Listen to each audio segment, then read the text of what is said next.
बिस्मिल्लाहिर्रहमानिर्रहीम। Dear students, अस्सलाम वालेकुम। उम्मीद है स्टूडेंट्स आप लोग सब खैरियत से होंगे। चैप्टर नंबर 2 डिस्कस कर रहे थे, प्रेजेंटेशन ऑफ डेटा। आज लेक्चर नंबर 9 है और स्टूडेंट्स टॉपिक मेरा डिस्क्रीट फ्रीक्वेंसी डिस्ट्रीब्यूशन का है। तो स्टूडेंट्स स्टार्ट करते हैं अपना टॉपिक। और स्टूडेंट्स आपने मेरे चैनल को सब्सक्राइब करना है, अपना फीडबैक ज़रूर दें। तो let's start the topic discrete frequency distribution.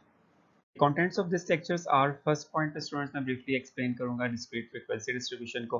second और third point पे मैं exercise का क्वेश्चन डिस्कस करूंगा और exercise का क्वेश्चन 2.4 एंड exercise का क्वेश्चन 2.21 को डिस्कस करूंगा और इस पे हम प्रिपेयर करेंगे frequency discrete frequency distribution को।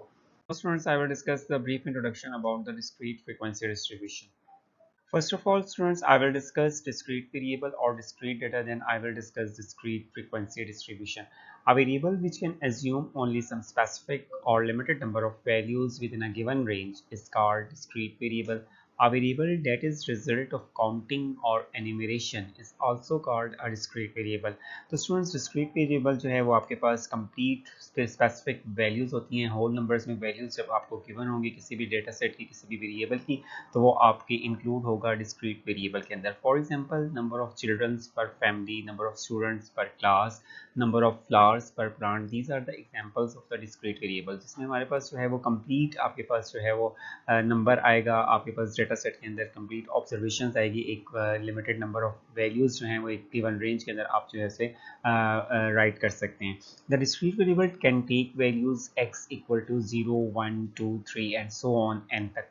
तो आपके पास यहाँ पे कंप्लीट नंबर्स में वैल्यूज है, 1 है, 2 है, 3 है, नॉट 3.5, नॉट 3.25, यानी आपके पास जो है पॉइंट्स में वैल्यूज नहीं होंगी बल्कि एक कंप्लीट और होल नंबर्स में वैल्यूज जो है वो आपको गिवन होंगी डेटा सेट के अंदर। तो इसको हम लोग जो है वो कहेंगे डिस्क्रीट वेरिएबल और डिस्क्रीट डेटा। तो डिस्क्रीट फ्रीक्वेंसी डिस्ट्रीब्यूशन, जब इस तरह का डाटा सेट आपको गिवन होगा डिस्क्रीट वेरिएबल फॉर्म के अंदर, तो उसके लिए आप फ्रीक्वेंसी डिस्ट्रीब्यूशन को कैसे जो है वो प्रिपेयर कर सकते हैं। Our distribution formed by set of values which are of discrete nature is called discrete frequency distribution. तो हम लोग जो है वो नंबर्स जो है वो राइट करेंगे और उसके कॉरस्पॉन्डिंग टेलर मार्क्स बना के फ्रीक्वेंसी जो है वो बनाएंगे, तो वो मेरे पास जो होगा वो डिस्क्रीट फ्रीक्वेंसी डिस्ट्रीब्यूशन होगा। Now students, I will discuss the exercise question 2.4। इस पे हम कैलकुलेट करेंगे डिस्क्रीट फ्रीक्वेंसी डिस्ट्रीब्यूशन को। Exercise question 2.4 स्टेटमेंट में स्टूडेंट्स आपको गिवन है, following are the number of mistakes made by the 30 typist in our test. आपके पास 30 टाइपिस्ट की मिस्टेक्स का डेटा जो है वो गिवन है। तो आपके पास यहाँ पे फर्स्ट ऑब्जर्वेशन 5, देन 6। 5 मीन्स कि आपके पास जो फर्स्ट टाइपिस्ट है उसकी मिस्टेक्स, नंबर ऑफ मिस्टेक्स जो है 5 हैं एक टेस्ट में। सेकंड टाइपिस्ट की नंबर ऑफ मिस्टेक्स 6 हैं। थर्ड टाइपिस्ट जो है उसकी नंबर ऑफ मिस्टेक्स 0 हैं। और फोर्थ टाइपिस्ट की नंबर ऑफ मिस्टेक्स जो है 5 हैं। तो ये आपके पास जो है वो ऑब्जर्वेशंस गिवन है नंबर ऑफ मिस्टेक्स की फॉर्म के अंदर बाय 30 टाइपिस्ट।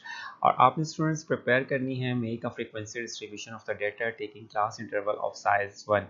तो हम लोग जो है यहाँ पे इसकी डिस्क्रीट फ्रीक्वेंसी डिस्ट्रीब्यूशन जो है वो प्रिपेयर करेंगे, क्योंकि आपके पास डेटा सेट जो है वो एक डिस्क्रीट नेचर का है जिसमें नंबर ऑफ मिस्टेक्स हैं।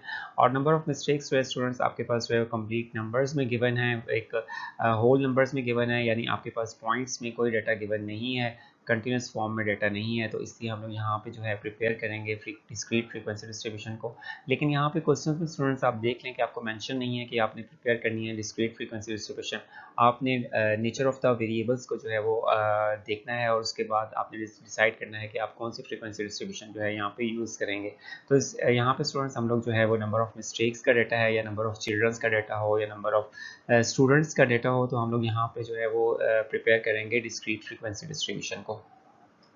डेटा सेट को स्टूडेंट्स हम यूज करेंगे और प्रिपेयर करेंगे डिस्क्रीट फ्रीक्वेंसी डिस्ट्रीब्यूशन को। तो फर्स्ट कॉलम स्टूडेंट्स आपने राइट करना है अपने डिस्क्रीट फ्रीक्वेंसी डिस्ट्रीब्यूशन में नंबर ऑफ मिस्टेक्स को।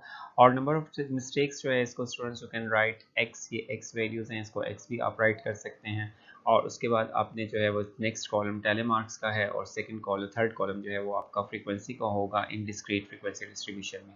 तो स्टूडेंट्स आपके पास जो डेटा सेट है उसको अगर आप देखें तो आपके पास जो है डिफरेंट ऑब्जर्वेशंस गिवन है और मिनिमम ऑब्जर्वेशंस यहाँ पे 0 है और मैक्सिमम ऑब्जर्वेशंस यहाँ पे स्टूडेंट्स 10 है। इसमें आपके पास 1 भी फॉल कर रहा है, 2 भी है, 3, 4, 5, 6, 7, 8, 9 एंड 10। तो 0 to 10 ऑब्जर्वेशंस जो है वो आपकी मूव कर रही हैं। इसके दरमियान में तमाम ऑब्जर्वेशंस आपको गिवन है। तो आपने सबसे पहले जो है वो x के कॉलम में जो है वो राइट करना है नंबर ऑफ मिस्टेक्स। और नंबर ऑफ मिस्टेक में सबसे स्मॉलेस्ट मिस्टेक जो है नंबर ऑफ मिस्टेक्स में 0 है, फिर 1 मिस्टेक, देन 2, 3, 4, 5 6 7 8 9 10। इसको आपने सीक्वेंस से स्टूडेंट्स राइट कर देना है, स्मॉलेस्ट टू लार्जेस्ट, यानी असेंडिंग ऑर्डर में इसको राइट कर लें। और देन फिर आपने जो है वो टेलीमार्क्स का कॉलम प्रिपेयर करना है। इसमें आपने फर्स्ट ऑब्जर्वेशन को क्लिक करना है और फर्स्ट ऑब्जर्वेशन आपकी 5 है और आप उसको 5 को देख लें, या आप इस तरह से शुरू कर सकते हैं कि आप ज़ीरो को काउंट कर लें कि हाउ मेनी टाइम्स अपीयर। तो ज़ीरो जो है वो स्टूडेंट्स आपके डेटा सेट में 1 टाइम अपीयर हो रहा है, तो ये आप 1 राइट कर सकते हैं फ्रीक्वेंसी में और एक टेलीमार्क्स यूज़ कर सकते हैं 1 के लिए। देन आपके पास जो है वो अगेन आपके पास जो 1 है वो आपके पास 1 टाइम अपीयर कर रहा है, तो इसको आप क्लिक कर लें और ये आपने राइट कर सकते हैं यहाँ पे 1 के सामने फ्रीक्वेंसी में 1 राइट कर लें और टेलीमार्क्स आपको इसका 1 एक सिंगल टेलीमार्क्स यूज़ कर लें 1 के लिए। देन फिर आपके पास जो है 2 जो है वो भी आपका सिंगल नंबर ऑफ टाइम्स जो है अपीयर हो रहा है डेटा सेट के अंदर, ये 2 है और इसको भी आपने फ्रीक्वेंसी में 1 राइट करना है और उसके बाद आपने यहाँ पे टेलीमार्क्स एक ऑब्जर्वेशन के लिए यूज़ करना है। देन आपके पास 3 है और 3 जो है वो आपके पास यहाँ पे डेटा सेट में 2 टाइम्स अपीयर हो रहा है। एक यहाँ पे ये है फर्स्ट कॉलम में और एक सेकंड कॉलम में आपके पास गिवन है 3, और 3 आपके पास 2 टाइम्स है कंप्लीट डेटा सेट के अंदर। तो आपने यहाँ पे फ्रीक्वेंसी जो है वो 2 राइट करनी है और उसके बाद आपने 2 टेलीमार्क्स आपने यूज़ कर लेने हैं 3 के लिए। और देन फिर आपके पास 4 है, 4 आप देख लेंगे यहाँ पे कितने टाइम्स अपीयर हो रहा है, 1 2, उसके बाद आपके पास सेकंड कॉलम में लास्ट ऑब्जर्वेशन 3 और फिर आपके पास थर्ड कॉलम में 4 और 5। तो ये आपके पास 4 जो है वो आपके पास 5 टाइम्स अपीयर हो रहा है, तो आपने फ्रीक्वेंसी में इसको जो है 5 राइट करना है स्टूडेंट्स और इसके बाद आपने टेलीमार्क्स यूज़ करने हैं 4 और उसके बाद एक डायगनली आपने टेलीमार्क्स यूज़ कर लेना है, तो ये एक कंप्लीट सेट बन जाएगा 5 का। सिमिलरली स्टूडेंट्स आपने 5 को देखना है 5 कितने टाइम्स अपीयर हो रहा है। तो स्टूडेंट्स आपके डेटा सेट में 5 जो है वो आपके पास 6 टाइम्स अपीयर हो रहा है, तो आपने फ्रीक्वेंसी में 6 राइट करना है। और 6 जो है वो आपके पास 4 टाइम्स अपीयर हो रहा है और 7 आपके पास 3 टाइम्स, 8 भी 3 टाइम्स, 9 भी 3 टाइम्स और 10 जो है वो भी 1 टाइम अपीयर हो रहा है। तो आपने इसी पैटर्न पे अपने टेलीमार्क्स को यूज़ कर लेना है और ये आपके पास फ्रीक्वेंसी डिस्ट्रीब्यूशन जो है वो प्रिपेयर हो चुकी है, डिस्क्रीट फ्रीक्वेंसी डिस्ट्रीब्यूशन। और एंड पे स्टूडेंट्स आपने इसको सम करना है और आपके पास सॉल्यूशन एफ जो है यहाँ पे 30 होना चाहिए, क्योंकि आपके पास 30 ऑब्जर्वेशंस का 30 टाइपिस्ट का डेटा था और उनकी नंबर ऑफ मिस्टेक्स गिवन थी। तो इस तरह से हम लोग जो है वो अपने डेटा सेट को डिस्क्रीट फ्रीक्वेंसी डिस्ट्रीब्यूशन में जो है वो चेंज कर सकते हैं using telemarks and with frequency. Now students, I will discuss another important exercise, question 2.21 for discrete frequency distribution. The statement of exercise question 2.21, read the following stanza and note the number of letters in each word. Make a frequency distribution of the number of letters in each word. तो आपके students number of letters को आपने count करना है हर word के और then फिर आपने प्रिपेयर करनी है frequency distribution of the below stanza. तो आपके पास ये जो स्टेंजा गिवन है आपके पास इसको आपने रीड करना है और देन फिर आपने इसके ऑब्जर्वेशंस को प्रिपेयर करना है और ऑब्जर्वेशंस आ जाएंगे जब आपके पास, तो देन फिर हम प्रिपेयर करेंगे फ्रीक्वेंसी डिस्ट्रीब्यूशन को। तो फर्स्ट वर्ड आपके पास हाइट्स है, heights by great man reach and the kept. और हाइट्स में स्टूडेंट्स आपके पास नंबर ऑफ लेटर्स जो हैं 1 2 3 4 5 6 7। तो 7 आपके पास नंबर ऑफ लेटर्स हैं, तो आपने राइट करना है अपने सोल्यूशन में एक्स वैल्यूज आपकी वो फर्स्ट आपके पास 7 आ जाएगा। देन फिर आपके पास नेक्स्ट आपके पास बाय है, बाय में आपके पास 2 नंबर ऑफ लेटर्स हैं, तो आपने 2 राइट करना है। और देन फिर आपके पास नेक्स्ट जो वर्ड है उसमें ग्रेट, ग्रेट में 5 है और इसमें आपने 5 राइट कर देना है नेक्स्ट ऑब्जर्वेशन। देन फिर आपके पास मैन है, मैन में आपके पास 3 है, आपने 3 राइट करना है। रीच्ड में आपके पास 1 2 3 4 5 6 7, 7 राइट कर दे अपने डाटा सेट में। एंड में 3 है, 3 राइट करेंगे। देन कैप्ट में 4 है, 4 लेटर्स हैं तो 4 राइट करेंगे। तो फर्स्ट लाइन आपकी कंप्लीट हो गई है। सेकेंड लाइन में were not attain by sudden flight, were में 4 है, 4 राइट करें। नॉट में 3 लेटर्स हैं, 3 राइट करेंगे। अटेन्ड में आपके पास 1 2 3 4 5 6 7 8, आपने 8 राइट कर देना है। बाय में 2 और सडन में आपके पास 6 है, एज एक 1 2 3 4 5 6, ठीक है 6 है, और फ्लाइट में भी आपके पास जो है वो 6 लेटर्स है। तो 2 लाइंस कंप्लीट होगी। इसी तरह से सिमिलरली स्टूडेंट्स आपने थर्ड और फोर्थ लाइन को कंप्लीट करना है और इसमें नंबर ऑफ लेटर्स को काउंट करके अपने डेटा सेट में राइट करना है। तो आपके पास ऑब्जर्वेशंस जो है वो आ गई हैं 7 2 5 3 7 एंड सो ऑन। ये आपके पास नंबर ऑफ ऑब्जर्वेशंस गिवन है और इस पे हम लोग जो है प्रिपेयर करेंगे डिस्क्रीट फ्रीक्वेंसी डिस्ट्रीब्यूशन को। Now students, I have been counting the number of letters in each word और आपके पास observation 7 2 5 3 7 3 and so on। ये आपके पास there are the 25 number of observations हैं और students आप इसको हम prepare करेंगे इसके ऊपर frequency discrete frequency distribution को। और first column में students आपने write करना है number of letters in each word को x से denote करना है। second column आपका telemarks का होगा और third column में हम इसकी frequency को write करेंगे। तो आपने सबसे पहले जो अपनी ऑब्जर्वेशंस को देखना है और मिनिमम ऑब्जर्वेशन स्टूडेंट्स आपके पास यहाँ पे 2 है और मैक्सिमम ऑब्जर्वेशंस आपके पास 10 है और इसमें आपके पास 3 मौजूद है, 4 भी है स्टूडेंट्स आपके पास, 5 भी गिवन है, 5 के बाद 6 भी स्टूडेंट्स आपके पास गिवन है ऑब्जर्वेशंस में, 7 भी गिवन है और उसके बाद आपके पास 9 गिवन नहीं है और उसके बाद देन आपके पास 10 ऑब्जर्वेशन 10 नंबर जो है वो गिवन है। तो आपने इन तमाम ऑब्जर्वेशंस को जो मैंने यहाँ पे हाईलाइट किए हैं इनको आपने फर्स्ट कॉलम ऑफ एक्स में राइट करना है और यहाँ पे मैंने राइट कर दिया 2 3 4 5 6 7 8 एंड 10।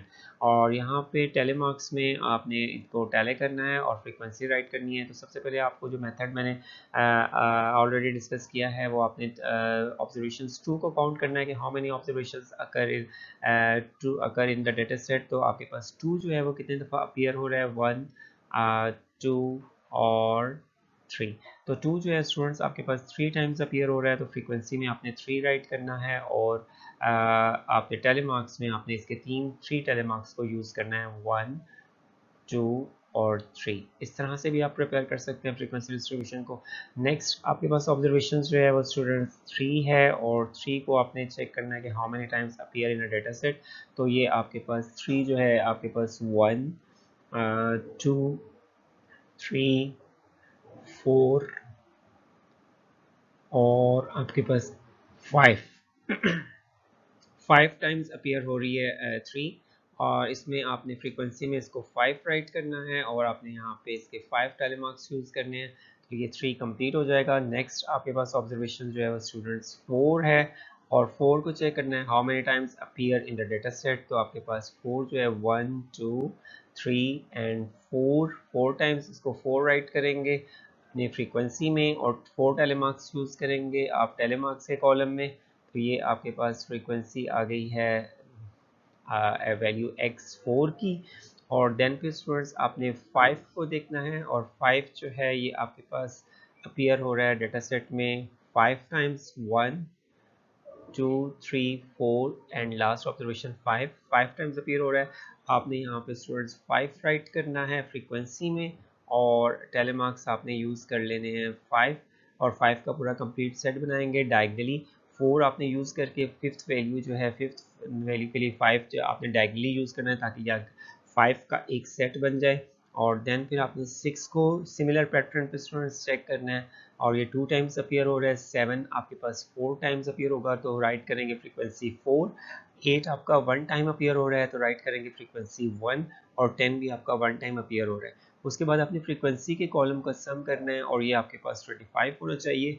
तो ये आपके पास 25 है। इसका मतलब है कि आपने 25 ऑब्जर्वेशंस को जो है वो तमाम ऑब्जर्वेशंस को चेक कर लिया how many times appear in a data set. So this is the complete frequency discrete frequency distribution of the number of mistakes, number of letters in each word.